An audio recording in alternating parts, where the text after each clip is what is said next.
कई बार हम असली और नकली में फ़र्क समझ नहीं पाते। जो सच नहीं भी होता है हम उसी की तरफ खींचे चले जाते हैं, एंड जो चीज़ नहीं होनी चाहिए होती है वो भी हमारे सामने होती है। एक एग्जाम्पल देता हूँ गाइस, जस्ट एन एग्जाम्पल। आप आधी रात को सो रहे हो, आप एक सपना देख रहे हो, कोई तो चीज़ है आपके आसपास या तो कोई शख्स जिसके साथ आप उस सपने में अपना वक्त गुजार रहे हो। अब ऑल ऑफ अ सडन आपकी आंखें खुल जाती है या फिर आप सुबह सुबह उठते हो, यानी उसके बाद आप वही चीज़ की तलाश में लग जाते हो, लेकिन वो चीज़ एग्जिस्ट नहीं करती इस असलियत दुनिया में। आपने सपने में एक चीज़ देखी है, वो वहाँ पे आपके साथ थी, लेकिन आप उसको असली ज़िंदगी के साथ जोड़ने लग जाते हो। कन्फ्यूजन।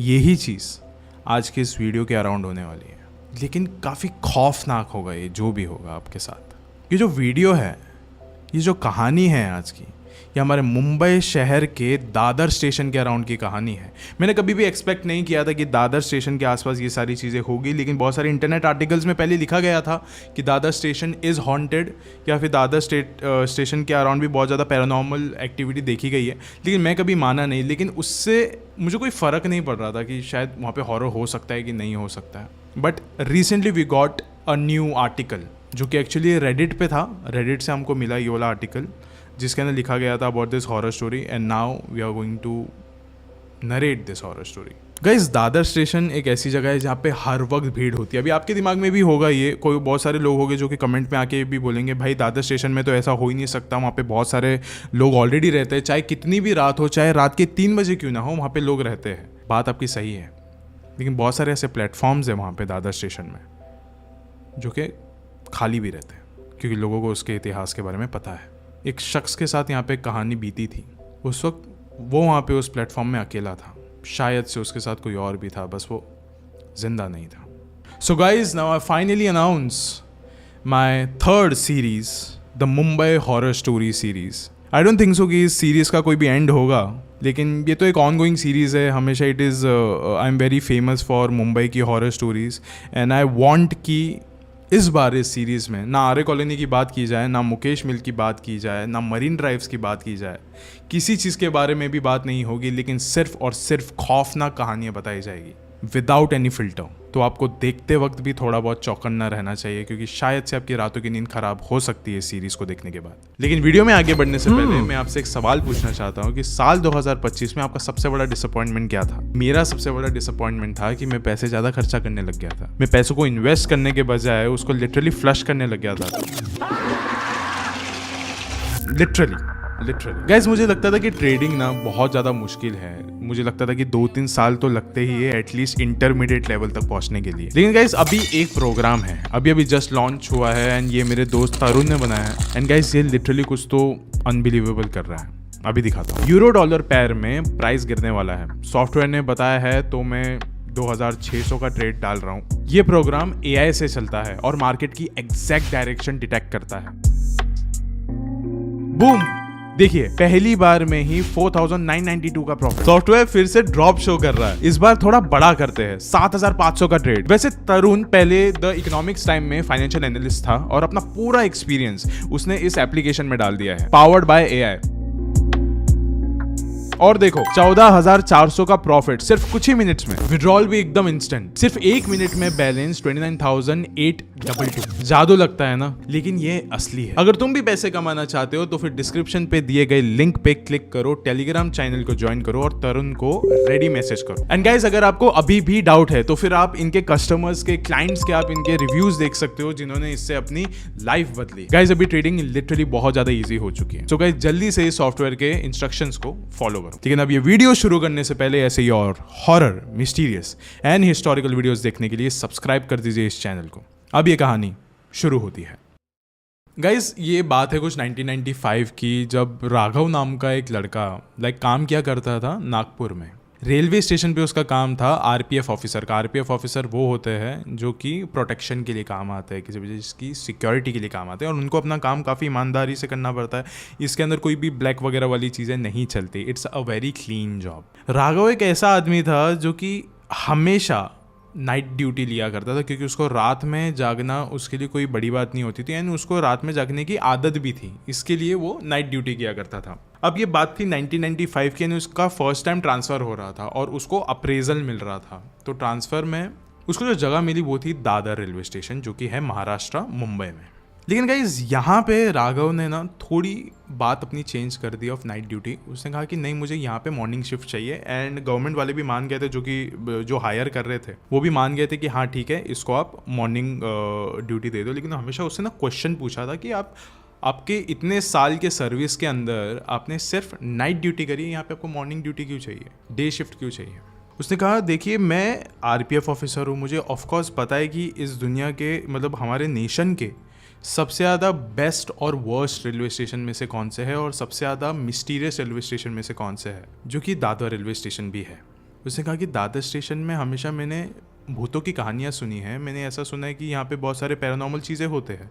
और वो जो हायर कर रहे थे इसको, उन्होंने कहा नहीं ऐसा कुछ नहीं है, लेकिन फिर भी हम आपको डे शिफ्ट देते हैं, तो आप आना स्टार्ट कर देना। राघव वो इंसान था जो कि हमेशा भूतों में बिलीव करता था, भूत प्रेत आत्माओं में उसका हमेशा विश्वास रहता था और हमेशा वो चौकन्ना होके चलता था।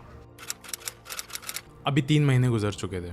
3 महीने से राघव वहाँ पे हमेशा डे शिफ्ट किए जा रहा था, लेकिन ऐसा होता था कई बार कि वो रात में भी निकल जाया करता था रेलवे स्टेशन में, लेकिन उसको कभी वहाँ पे कुछ खास दिखता ही नहीं था। उसने कहा कि इतनी सारी जो मैं कहानी अब तक सुनते आ रहा हूँ कि सब कुछ तो झूठ है, फेक है, रूमर है, ये किसी ने तो अफवाह उड़ाई और हम तक पहुँच गए नागपुर में, लेकिन ऐसा कुछ है ही नहीं। एंड गाइस, खास बात ये थी कि राघव का जो घर था वो रेलवे क्वार्टर्स में ही उसको अलॉट हुआ था, और रेलवे क्वार्टर्स दादर स्टेशन के एकदम बाजू में ही है। तो फिर मतलब ऐसा है कि हर एक चीज़ दिख जाती है वहाँ से। अभी कुछ एक रात की बात है जब मैं आपको एक चीज़ समझाता हूँ। सबसे पहले राघव हर साल हमेशा सालों साल से उसने नाइट शिफ्ट करी है, तो उसको अभी नींद आने में काफ़ी दिक्कत हो रही थी रातों को। वो दिन में सोया करता था कभी कभार, लेकिन रात में उसको नींद नहीं आती थी। तो ये एक बार की बात है कि राघव ने कहा कि एनीवेज अभी काफ़ी रात हो गई और मुझे आज तो नींद बिल्कुल भी नहीं आ रही है, क्योंकि पता नहीं क्यों आज मुझे बस नींद नहीं आ रही है, मैं कहीं पे वॉक के लिए निकल जाता हूँ। तो उसने कहा कि कल परसों मैंने सुना था कि ये जो नाइट ड्यूटी वाले लोग हैं ये अच्छे से काम नहीं कर रहे हैं, और मेरा जो ओहदा है वो भी अच्छा खासा है, मेरी पोस्ट अच्छी खासी, मैं किसी को भी डांट सकता हूँ, उनकी कंप्लेंट भी लेके जा सकता हूँ हायर अथॉरिटी तक। तो मैं जाता हूँ और आज जाके सर्वे करके आता हूँ। रात के 3 बज रहे हैं, ये चलते चलते जा रहा था रेलवे स्टेशन पे, पहुंच गया। उसने देखा कि अच्छे खासे लोग हैं दादर स्टेशन में, इतना भी नहीं है कि मतलब आप उसको भीड़ कह सको, नॉर्मल लोग थे, बस हल्के फुल्के दिख रहे थे। बहुत सारे लोग सो रहे थे रेलवे स्टेशन पे, प्लेटफॉर्म्स पर अपने ट्रेन की राह देख रहे थे वो अर्ली मॉर्निंग की, और रात के बज रहे हैं 3। गैस अभी राघव चलते चलते आ गया था प्लेटफॉर्म नंबर 5 के पास। वहाँ पे देख रहा है, सब लोग को देख रहा है काम करते हुए, लेकिन देखा कि प्लेटफॉर्म नंबर 5 पे ज़्यादा ट्रेन्स आ ही नहीं रही है, क्योंकि कुछ तो लाइक एरर है, या फिर कोई तो ट्रेन वहाँ पे रुकी है, या फिर कुछ तो ट्रैफिक वगैरह, I don't know what are the reasons. But platform number 5 पे ज़्यादा ट्रेन्स नहीं थे, और उस रीज़न की वजह से प्लेटफॉर्म नंबर 5 पे ज़्यादा लोग नहीं थे, और वो वहाँ पे घूम रहा है। अब सडनली उसकी नज़र ना पास के ही एक बिल्डिंग की तरफ जाती है, एंड वो देखता है कि वहाँ पे एक लड़की है जो वहाँ पे टहल रही है। फिर वो और थोड़ी देर तक उसको देखता रहा। फिर उसने देखा कि वो लड़की टेरेस की जो बाउंड्री है, जो दीवार है, वो उस पे आके खड़ी हो चुकी है। जो राघव था उसको ये बात अच्छे से समझ में आ गई थी कि ये लड़की सिर्फ ऐसे खेल कूदने के लिए नहीं कर रही है, ये लड़की हो सकती है कि अपनी जान देने की कोशिश कर रही है। फिर राघव बिना कुछ वक्त गवाए वो वहाँ से भागते हुए गया उस लड़की के पास। वो बिल्डिंग में गया, बिल्डिंग की स्टेयर्स चढ़ के वो ऊपर गया, एंड टेरेस में जब वो गया उसने देखा कि वो लड़की उसके ठीक सामने खड़ी है, रो रही है, और वहीं पे टेरेस की दीवार के पास खड़ी है। जैसे ही ये वहाँ पे पहुँचा, उस लड़की ने उसको देखा एंड बहुत ज़ोर ज़ोर से चिल्लाने लगी कि तुम यहाँ से निकलो, मुझे मेरी हाल पे छोड़ दो, मेरे लिए इस दुनिया में अभी कोई भी बचा नहीं है, मुझे तुमको देखना ही नहीं, मुझे बस अपना काम करने दो अभी फ़िलहाल के लिए। फिर उस वक्त जो राघव था उसने कहा कि नहीं, मैं तुम्हें ऐसा करने नहीं दे सकता, और मैं आरपीएफ ऑफिसर हूँ, मैं तुम्हें ऐसा करने बिल्कुल भी नहीं दे सकता, मैं तुम्हें सीधा जेल में डाल दूंगा अगर तुमने ऐसा खुदकुशी करने की कोशिश करी तो। फिर वो लड़की भी शायद से डर गई होगी, लेकिन लड़की एकदम घूर घूर के देख रही थी राघव को, जैसे कि यहाँ पे कर क्या रहा है, कभी इसको यहाँ पे देखा नहीं है, या फिर ये आया कैसे यहाँ पे। फिर उसके बाद राघव ने कहा कि अब भी चलो अपने घर पे, और मुझे तुम्हारे मॉम डैड से मिलना है, माता पिता से मिलाओ अपने। फिर उसने कहा मेरे माता पिता नहीं है, मैं अपने घर पे अकेली रहती हूँ। फिर राघव ने बोला अपने घर पे लेके चलो मुझे। फिर उसके बाद वो जो लड़की थी राघव को अपने साथ सीढ़ियों के नीचे लेके चले गई, एंड 3rd फ्लोर पे उसका घर था। ये एक अजीब सा ही घर था, दरवाज़ा ही नहीं था इस घर के अंदर। ऐसा लग रहा था कि ये लड़की बहुत ज़्यादा गरीब है, एकदम अजीबोगरीब घर के अंदर रह रही है। जैसे घर के अंदर गया, राघव ने देखा कि बहुत एकदम टूटा पुराना सामान है। ऐसा लग रहा है बहुत बहुत पुराना सामान है। जो भी है, ये लड़की की हालत ठीक नहीं लग रही है, लेकिन लड़की की एज बहुत कम लग रही है, 18-19 साल की लग रही थी और बहुत खूबसूरत लग रही थी, अच्छे घर की लग रही थी, लेकिन फिर भी घर की ये हालत थी। फिर उसके बाद थोड़ी देर उससे बात करने के बाद इन लोग में भी दोस्ती हो गई थी। उसने कहा कि अगर कुछ भी तकलीफ़ हो तो फिर आप यहाँ पे आ सकते हो, रेलवे क्वार्टर्स में, ये मेरा फ्लैट नंबर है। उसने सब अपना एड्रेस दे दिया उसको, ये मेरा फ्लैट नंबर है, अगर आपको कभी भी मुझसे मिलना हो या फिर किसी से बात करने का अगर आपका मन हो तो आप यहाँ पे आ जाना। फिर उसके बाद वो लड़की मुस्कुराई एंड राघव वहाँ से चला गया। अभी ये सारी बातों को 2 दिन बीत चुके थे एंड वापस से अभी आज रात को राघव का मन करता है कि आज भी मुझे बिल्कुल भी नींद नहीं आ रही है, तो फिर मैं थोड़ा बहुत अभी टहलने निकल जाता हूँ, देखता हूँ थोड़ा और सर्वे करता हूँ। एंड वापस से वो सारा सर्वे कर करके वापस से पहुँचता है प्लेटफॉर्म नंबर 5 पर। प्लेटफॉर्म नंबर 5 पे आने के बाद उसने वापस से वही देखा कि आज भी ज़्यादा ट्रेन अलॉट नहीं हुई है प्लेटफॉर्म नंबर 5 को। ठीक है, इधर उधर सर घुमा रहा। फिर वापस से उसकी नज़र ना उसी बिल्डिंग के पास गई कि वहाँ पे कोई है क्या, कहीं वो वाली लड़की वापस ना दिख जाए, वरना इस बार तो उसको पक्का जेल में उठा के मैं डाल दूंगा। उसे देखा तो वहाँ पे वो लड़की नहीं थी। फिर वो जैसे पीछे मुड़ा घर जाने के लिए, उसने देखा कि वो लड़की उसके ठीक सामने खड़ी थी, वहाँ पे टहल रही थी। फिर राघव ने उसको पूछा, आज ट्रेन से मरने का इरादा है क्या आपका? फिर वो लड़की कहती है, नहीं, मरे हुए को और कितना मारोगे आप? फिर उसके बाद राघव ने कहा, हाँ ये भी बात सही है, बिल्कुल आपकी हालत देखी थी मैंने, लेकिन चलो ठीक है जो भी है। राघव ने उसको बिल्कुल भी नहीं पूछा कि आप यहाँ पे क्यों आए हो, क्यों टहल रहे हो रात के 2-3 बजे के अराउंड यहाँ पे। बस उसके साथ एक बेंच पे जाके बैठ गया एंड बातें करने लग गया। बहुत देर तक बातें कर रहा है, लोग एकदम हंसी मजाक करने लग गए। एंड राघव को भी ना एक अलग ही किस्म की एक ना फीलिंग्स जनरेट होने लग गई थी इस लड़की के लिए, क्योंकि ये लड़की समझ रही थी जो राघव कह रहा था। और ये जो लड़की थी ना, ये भी काफ़ी इज्जत के साथ पेश आ रही थी राघव के साथ, क्योंकि वो बार बार उसको कह रही थी कि अगर आप उस रात को नहीं आते तो शायद से मैं अपनी जान दे देती थी वापस से। एंड वो ना बहुत सारी ऐसी बातें कर रही थी कि राघव को ऐसा लग रहा था कि ये एकदम बच्चों जैसी बातें कर रही है, एकदम बच्ची जैसी है, लाइक कुछ भी कह रही है। इसके लिए वो हंसी मजाक भी कर रहा था एंड काफ़ी उससे अटैच भी फील हो रहा था, क्योंकि जो राघव था उसकी उम्र कुछ 20-25 साल के अराउंड था और अच्छे खासे पोस्ट पे भी था, इंटेलिजेंट था, लेकिन ऐसी चुलबुली बातें करने वाली लड़कियाँ उसको काफ़ी पसंद आ जाती थी एंड उसको ये वाली लड़की भी पसंद आ रही थी। फिर उसके बाद कुछ वक्त बीत गया एंड देन इस लड़की ने कहा कि चलो अब मेरा जाने का वक्त आ गया है, मैं निकलती हूँ। और जैसे ही वो लड़की जाने लगी, उसको पीछे से एक आवाज़ आती है राघव के ही दोस्त की कि राघव इतने रात को यहाँ पे क्या कर रहा है? फिर उसके बाद इसने उसके दोस्त की तरफ देखा, फिर उस लड़की की तरफ देखा तो देखा कि वो लड़की जा रही थी चलते हुए कहीं पे, शायद से स्टेशन के बाहर जा रही थी।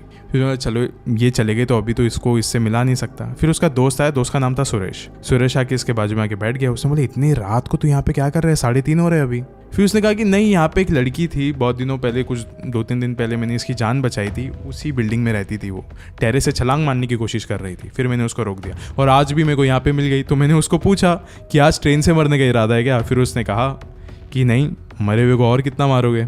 ऐसे ही हंसी मजाक होने लग गई, कॉन्वर्सेशन इतनी ज़्यादा लंबी चल गई कि मैं यहीं पे बैठ गया। इसके लिए हाँ, अभी 3:30 हो गए, मुझे कोई फ़र्क नहीं पड़ रहा है इस चीज़ से। फिर उसके बाद उसका दोस्त कहता है कि दोस्त, वो झूठ नहीं कह रही थी तुझसे, ये वही लड़की है जो प्लेटफॉर्म नंबर 5 पर भटकती है।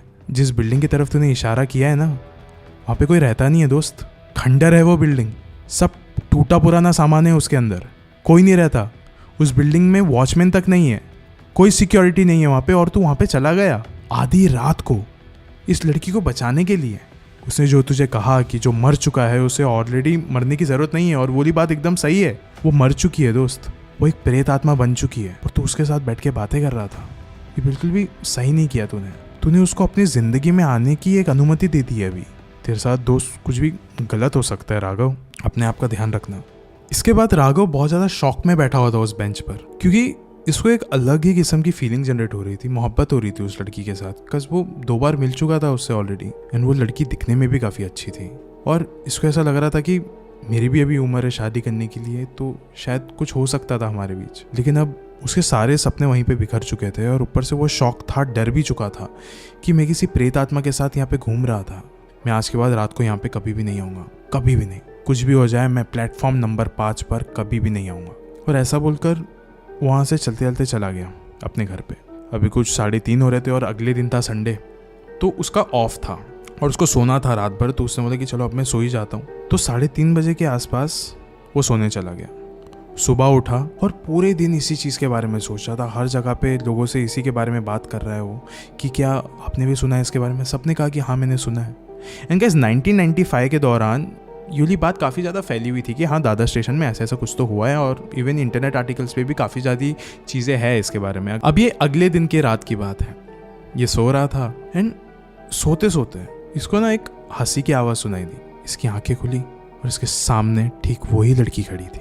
और उस लड़की ने कहा, आज नहीं चलोगे मेरे साथ टहलने, मेरी जान नहीं बचाने होगे। फिर उसने बोला, जल्दी से चलो, मेरे मरने का वक्त हो चुका है। फिर से चलो।